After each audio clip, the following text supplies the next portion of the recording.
Hi, I'm Mr. Rose, and today we're going to start our conversation about energy. So first things first, what is energy? Well, energy is some scalar quantity that is associated with a state or a condition of one or more object. What does that mean? To figure out what that means, we want to come back to the basics. The basics that we know so far are Newton's laws. We're specifically going to think about Newton's first and second law. Newton's first law is telling us objects do what they do. In other words, an object at rest stays at rest unless acted on by an outside force. That force is going to be very important. You see an object sitting there, it's just sitting there. It's going to do that. Likewise, an object in motion is going to stay in motion in a straight line at a constant speed unless acted on by an outside unbalanced force. That brings us to Newton's second law. Newton's second law, if there's a net force, forces cause masses to accelerate. Therefore, if I have a force, any force inside of a system acting on that object will change that object's motion. If it changes that object's motion, it's going to affect it in such a way that it changes that object's energy. Well, Newton's third law, for every action there's an equal and opposite reaction. If one object hits another object, that's going to change the other object's motion or change the other object's energy. This can continually happen in a system where energy of individual objects can continue to increase or decrease. And what I mean by that is actually transfer from one object to another. However, all of the energy in that closed system remains the same. This TME, total mechanical energy of the system, has to remain the same. In other words, energy is allowed to move from one object to another, and you can transfer from one object to another. But the total amount of energy remains the same. We can always find it. That's something called conservation of energy. Conservation of energy is something very powerful that we're going to get to in the future. It will always work provided you're a good accountant. So, moving on to once I know I can change the amount of energy in an object, how do I do that? Well, the basic definition for energy is the ability to do work. It's a very simplistic, not complete definition, but it's going to get us by right now. Well, work definitely requires some kind of motion, in my way. Some kind of motion. I can't do work unless an object is moving, but it has to be moving in some kind of specific way. We also know moving means kinematics. Kinematics is the study of motion. So where we're going to start with is moving energy, otherwise known as kinetic energy. How do I get something to move? Work. Seems very redundant. So what we want to do is I want to get this work kinetic energy theorem, and I want to somehow find the energy in terms of velocity, because that's what we've done for a long time. Kinematics, typically we start talking about velocities and accelerations, so I want to get my change in K, my change in kinetic energy, in the form of some velocity. So I'm going to start with knowing what I know about work. If I apply a force, Newton's second law, over some distance, I can change its motion. So my work is the antiderivative of all of the forces, the net forces, multiplied over by some distance. Now this isn't actually multiplications, it's actually a dot product, but we'll get to that in a little while. I know that force is equal to mass times acceleration. Those two things are vectors.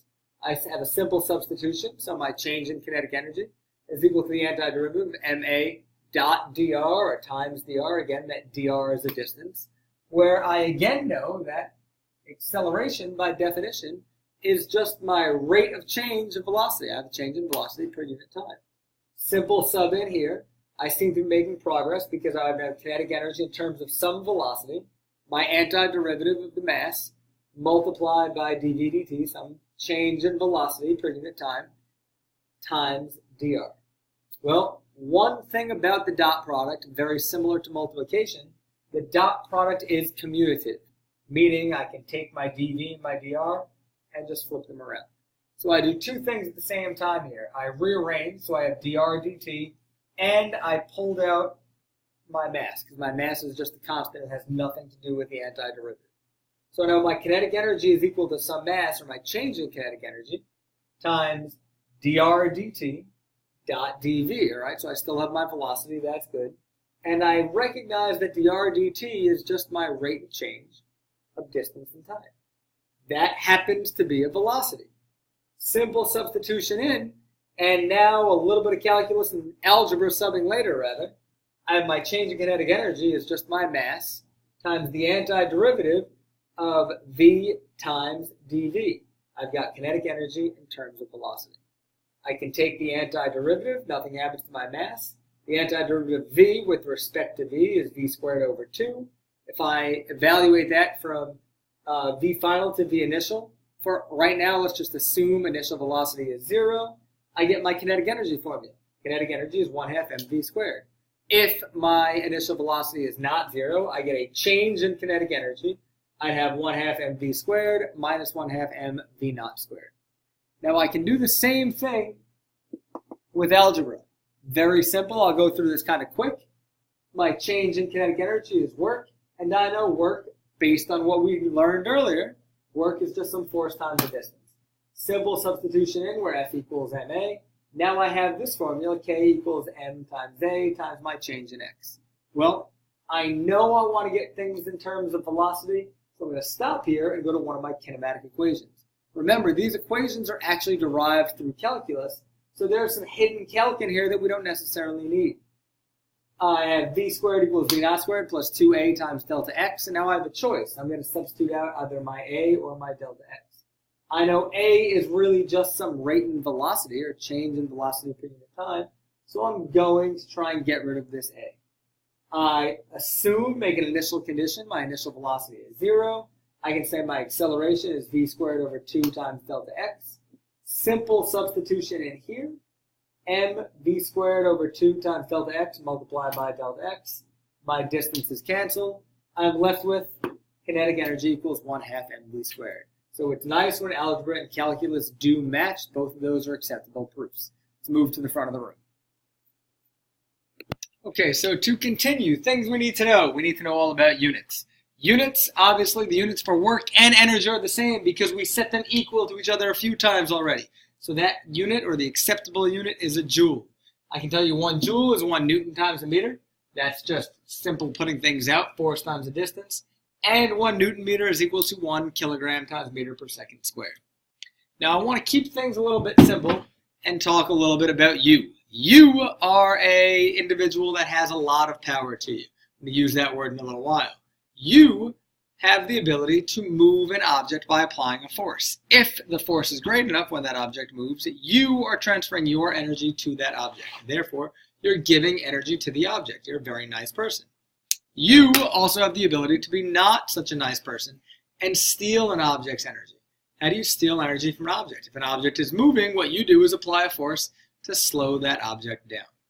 Energy can always transfer to or from an object in a positive or negative direction based on the direction of the forces. To keep things simple, we're going to simply go with our change in kinetic energy equals to a change in work.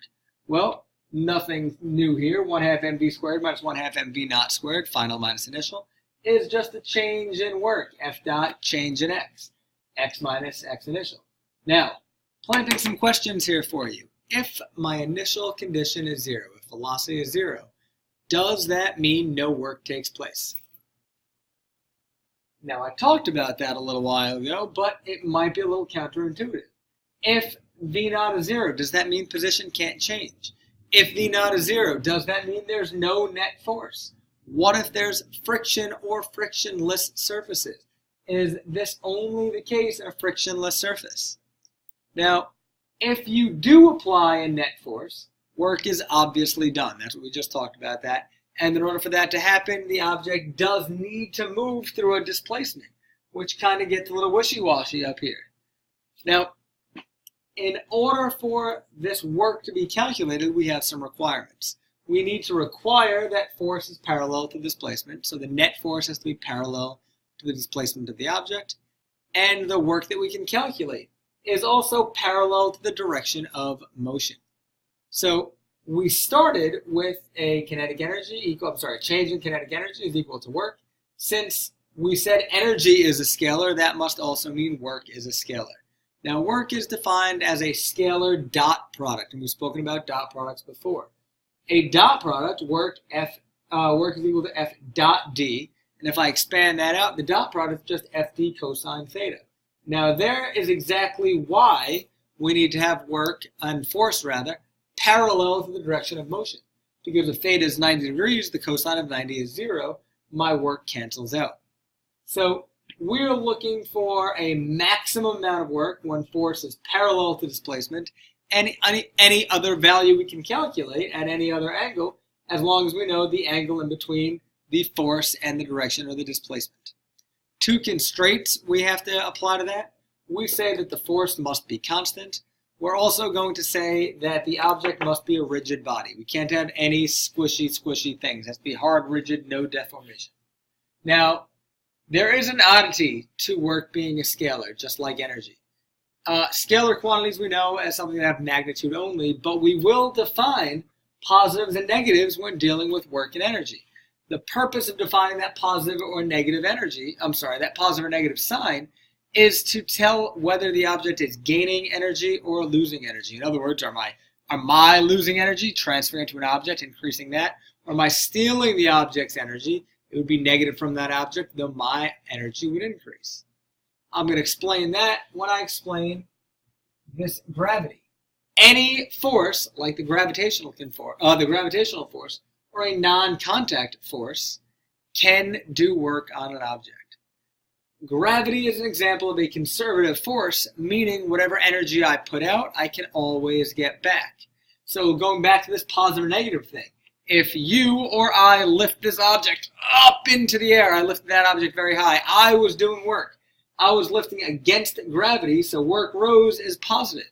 But I'm working against gravity, so work gravity is negative in the opposite direction. Now, whatever work I put in, I'm changing that object's energy. That is the same exact work that comes out when you let something go. When I put it back down to the ground, it gets all that energy back. That is a conservative force.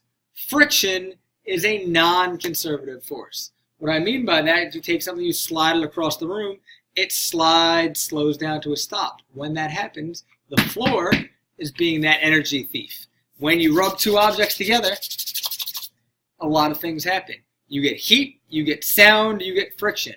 All of those things take energy. So what I said earlier, conservation of energy always works as long as you're a good accountant, meaning you need to keep track of all of those things. I need to be able to calculate the energy lost to heat, the energy lost to sound, the energy lost to friction. And if I can't, I'm going to find holes in my conservation of energy theory.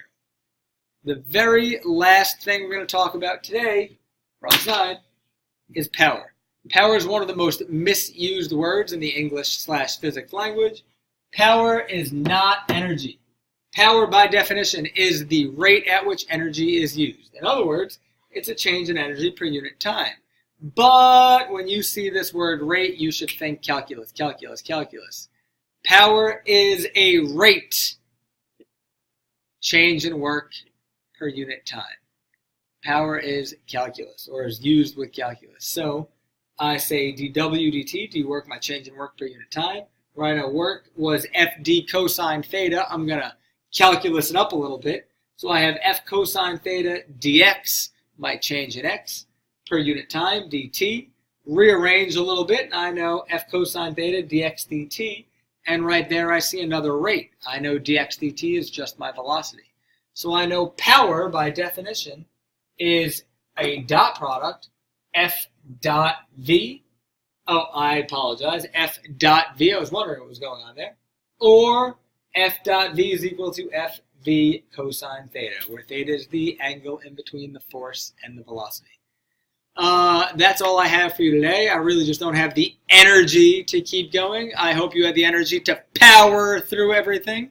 If you're part of my YouTube channel, please feel free to like, comment, or subscribe. I hope you like my corny jokes, and I'll talk to you all next time.